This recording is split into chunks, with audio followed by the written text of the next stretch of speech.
Je vais revenir là-dessus, hein, mais il y en a des choses. Là, vous l'avez. On voit qu'il y a une vraie envie de communiquer. Hein. Comme le disait Paulette, il y a une vraie créativité, il y a vraiment, ça fuse de partout. Je ne sais pas où vous trouvez le temps d'avoir autant d'idées d'ailleurs, et d'énergie. Mais en tout cas, comme je vous le disais, vous le trouvez, vous êtes vraiment cette forêt qui pousse, et je trouve qu'elle pousse bien. Quand j'ai rencontré donc l'équipe, une vingtaine de personnes, il y a à peu près 2 mois, je crois, on a parlé de la communication, et je leur ai dit que pour moi, la communication, c'était une histoire d'amour. Beaucoup d'entre vous, c'est rien, la communication. Or, c'est indispensable. Mais il faut d'abord que vous en soyez convaincus, que chacun d'entre vous soit convaincu que la communication, c'est bien, que c'est pas superficiel, que c'est pas du bling-bling. Il faut voir la communication autrement. La communication, c'est pas simplement faire le malin à la télévision. On a des messages à faire passer, et si vous restez dans votre coin, ça ne sert à rien. La communication, c'est aimer l'autre, c'est partager, c'est vouloir transmettre, c'est accompagner, puisque c'est un mot que vous employez souvent. La communication, c'est accompagner. Et pour accompagner l'autre, et vous êtes les mieux placés pour le savoir, qu'est-ce qu'il faut faire? Il faut l'aider, il faut lui simplifier le travail.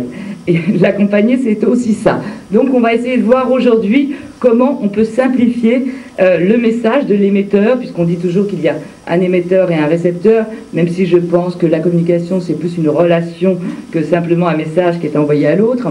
Mais on va le dire comme ça, et on va essayer de voir aujourd'hui comment simplifier les messages. Pour être compris, il faut être clair. Ça paraît bête, mais c'est hyper important d'être clair. Il ne faut pas être trop long. Hein? Plus on est long, pardonnez-moi, plus on dit de conneries. Et je vous assure que le plus dur, c'est de savoir être court. Et je le dis, non seulement pour l'oral, mais aussi pour l'écrit.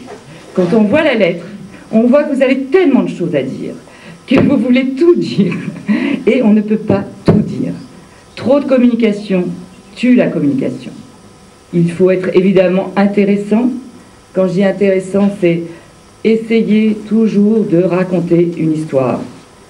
Quand il y a une lettre, j'ai vu que la revue avait toujours un thème, voilà, il faut raconter une histoire. La première chose que vous faites à vos enfants, à vos petits-enfants, vous leur racontez une histoire. Et là, ils écoutent. Mais moi, je peux vous raconter le beau temps en vous racontant une histoire. C'est pas, dites-vous toujours comment je vais raconter ça. Il faut qu'il y ait un début et une suite. Il ne faut pas qu'il y ait des morceaux qui arrivent comme ça. Dans une des lettres, il y avait Marie-Odile d'ailleurs, sur François, etc. C'était mis comme ça, et on ne comprenait pas pourquoi, comment c'était balancé comme ça, comme si tout le monde savait que Marie-Odile avait, suite au sondage, fait quelque chose. Non, alors que si on avait raconté l'histoire, c'est dommage que je n'ai pas là, si quelqu'un là, on peut la faire circuler. Si on avait raconté l'histoire, voilà, après une conférence de presse sur les soins palliatifs qui a intéressé beaucoup de monde, les journalistes ont repris des papiers, et voilà, et là, on a envie de le lire. Alors que là, on voit une photo, François, on ne comprend pas. Raconter une histoire. Le problème, c'est quand on communique, on croit que tout le monde sait de quoi on va parler, parce que vous êtes trop le nez dans le guidon. Mettez-vous toujours à la place de celui, alors je ne sais pas si on va avoir grand-chose, voilà. Donc le titre est Jeanne Malve sur la scène publique, et on a tout de suite les photos. D'ailleurs, Marie-Odile, on dirait que tu sors de prison là-dessus. Je plaisante, elle est magnifique comme d'habitude. Et on n'a pas d'explication. De l'info, mais donnée comme ça brutalement, non. Tout en douceur. On accompagne. Souvenez-vous de ce mot, vous le connaissez par cœur. Accompagner. La communication, ça s'accompagne. Et donc, si on avait juste raconté, voilà ce qui s'est passé, tout le monde l'aurait lu, tout le monde aurait applaudi et apprécié. Voilà. Si vous ne pensez pas ce que vous dites, ça ne passera jamais. Il n'y a que la sincérité qui passe en communication. D'autres petits conseils, 3 questions à vous poser à chaque fois que vous faites quelque chose. À qui je m'adresse? On ne va pas parler de la même manière aux décideurs politiques qu'au grand public, qu'aux adhérents, vous en doutez. Donc il faut bien vous poser la question, à qui s'adresse ce document que je suis en train de faire, à qui je m'adresse aujourd'hui. Demandez-vous aussi combien de temps vous avez pour le faire. Et enfin, question la plus importante, quel est le message? Ne choisissez pas plusieurs messages. Pour en venir à la revue, dans chaque revue, il y a un thème. Et ça, c'est positif. Ça, c'est bien. On ne part pas dans tous les sens, on n'est pas comme ça perdu. Parce que vous vous en doutez, depuis que je parle, depuis que j'ai pris la parole, ce que je voudrais dire, et même si je suis totalement admirative de ce que vous faites, de cette créativité, vraiment, c'est incroyable les idées qu'il y a. On en a parlé longuement avec Paulette, ça fuse de tous les côtés, etc. C'est peut-être un peu le problème. Ça part dans tous les sens. Ça part dans tous les sens, ce qui est bien. Mais je vous assure que quand je vous dis trop de communication, tue la communication, il faudrait peut-être, c'est une suggestion, mais on va en parler, se dire, on prend un thème par année, on décide ensemble, on prend un thème, et cette année, tout ce qu'on va faire, en province, dans les associations, etc., aura en tout cas un lien avec ce thème. Et comme ça partirait peut-être un peu moins dans tous les sens. Je pense qu'il faut déjà peut-être commencer par bien communiquer à l'intérieur, par être tous d'accord sur ce que vous voulez faire, et peut-être comme ça que ça facilitera les choses. Donc ça c'est sur le fond. J'espère qu'on va en discuter. Après sur la forme c'est un peu pareil. Il n'y a pas la même couleur, il n'y a pas le même logo, il n'y a pas la même typographie. Donc on ne sait jamais où on est. Un logo ça sert à quoi? À faciliter la reconnaissance. C'est pour ça qu'un logo, on ne le change pas, on ne le change jamais, quand il a bien marché. Une couleur de typo, c'est pour reconnaître. Une façon d'écrire, n'allez pas chercher des trucs alambiqués, des trucs compliqués, ça ne sert à rien. Vous, quand vous lisez quelque chose, plus c'est simple, mieux c'est. Arrêtez d'écouter les graphistes qui se prennent la tête, etc., etc. Non, la communication, il faut être simple. J'ai vu tous les cafés citoyens, les films, les trainings, les médias trainings, les expos photos, etc., etc. C'est vraiment génial. C'est un investissement du brain, de l'énergie, etc., etc. Maintenant, il faut peut-être qu'on arrive à canaliser tout ça pour que ce soit un petit peu plus positif, pour que ça ait plus d'impact. Peut-être aussi pour mutualiser ces énergies, parce que c'est peut-être pas la peine que chacun se batte de son côté. Peut-être qu'il faudrait mutualiser tout ça. Mais en attendant, on va quand même donner la parole à tous ceux qui ont eu ces initiatives que je trouve absolument remarquables, avec d'ailleurs beaucoup de succès. Je reviens et je fais un petit mea culpa. C'est quoi le truc noir et blanc là? C'est le café citoyen ou je sais pas quoi? J'ai vu une invitation. Quand je vois l'invitation, je me dis mais quelle horreur! Là, c'est la preuve que ça ne suffit pas. On parle de la forme, parce que la forme est importante, mais la forme n'existe que si le fond existe. S'il n'y a pas de fond, vous pouvez faire ce que vous voulez, toutes les formes les meilleures du monde, le mec qui parle le mieux du monde, tout ça, ça ne sert à rien s'il n'y a pas de fond. Mais en revanche, il faut la forme, et là c'est la preuve, on va peut-être commencer par ça, que ça a très bien marché, puisque l'invitation était vraiment... donnait pas envie, on va dire, et ça a cartonné. Vous venez en parler? Donc je suis Françoise Monet, je suis la présidente de Jalmalm Val d'Oise et je suis membre du conseil d'administration de la fédération. Nous avons organisé un café philo sur le thème de la maladie d'Alzheimer et nous avons demandé à Madame Olivet, qui est donc membre du conseil d'administration de l'Union nationale des associations Alzheimer, de venir nous animer ce café. C'était dans une brasserie à Enghien-les-Bains. Nous avons échangé surtout sur la relation, comment gérer cette maladie, mieux vivre la maladie, organiser le quotidien, communiquer avec le malade, et puis aussi trouver des aides financières, aides à domicile, associations, aides fiscales, centres d'accueil, enfin tout ce qui peut tourner autour du bien-être, du mieux-être, on va dire, du malade et de sa famille.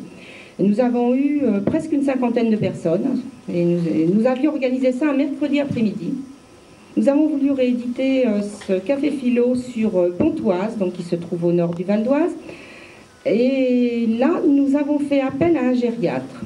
Et là, nous avons eu le versant médical. Et donc, ce gériatre nous a un petit peu parlé des causes de la maladie, des manifestations, des propositions de traitement, le devenir de ces personnes. Et donc, finalement, on s'est rendu compte que ces manifestations étaient tout à fait complémentaires.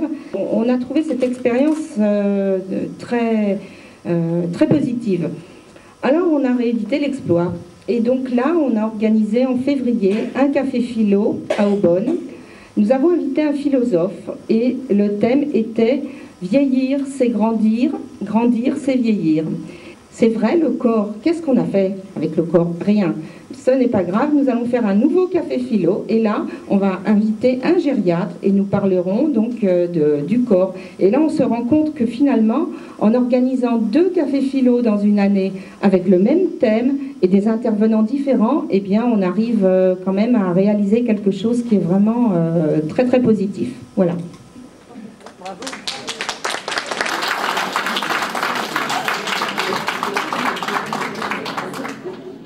Je voudrais donner la parole à un monsieur qui est important, monsieur Scherer, pour parler de la revue, nous rappeler donc comment elle a évolué, à qui elle s'adresse, comment elle est diffusée, tout ça très rapidement bien entendu. La revue Jalmave est à l'origine, en 1985, un recueil des textes des conférences que nous donnions pour les adhérents de Jalmave Grenoble.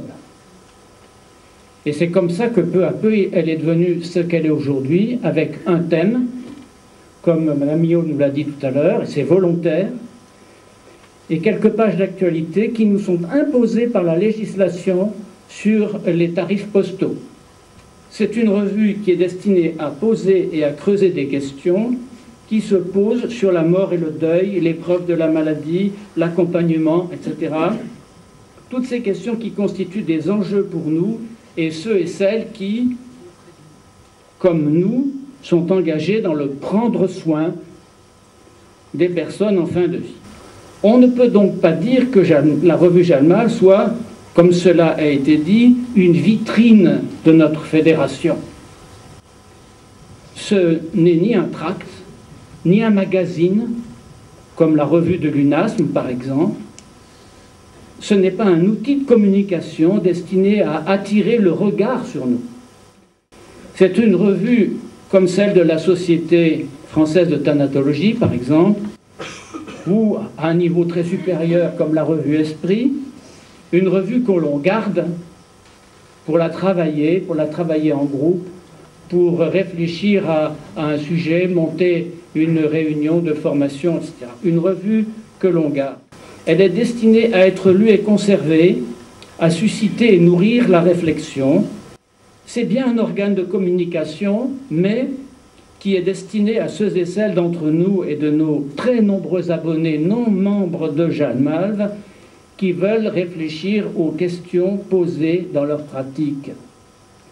C'est pourquoi elle ne fait pas de frais inutiles de présentation ou d'illustration. Voilà, donc la revue, c'est un organe de communication qui reconnaît dans ses lecteurs des personnes intelligentes, sérieuses et d'expérience. J'ai vu que l'idée du thème, effectivement, l'actu, beaucoup de biblios aussi. Donc je pense que pour les étudiants qui veulent notamment faire des recherches, etc., c'est important de garder la bibliographie. Enfin, il y a beaucoup de choses passionnantes.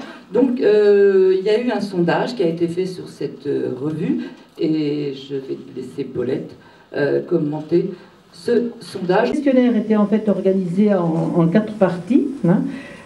Des questions qui portaient sur le mode de diffusion de la revue au sein de l'asso, quel intérêt portaient donc les lecteurs de l'association à la revue.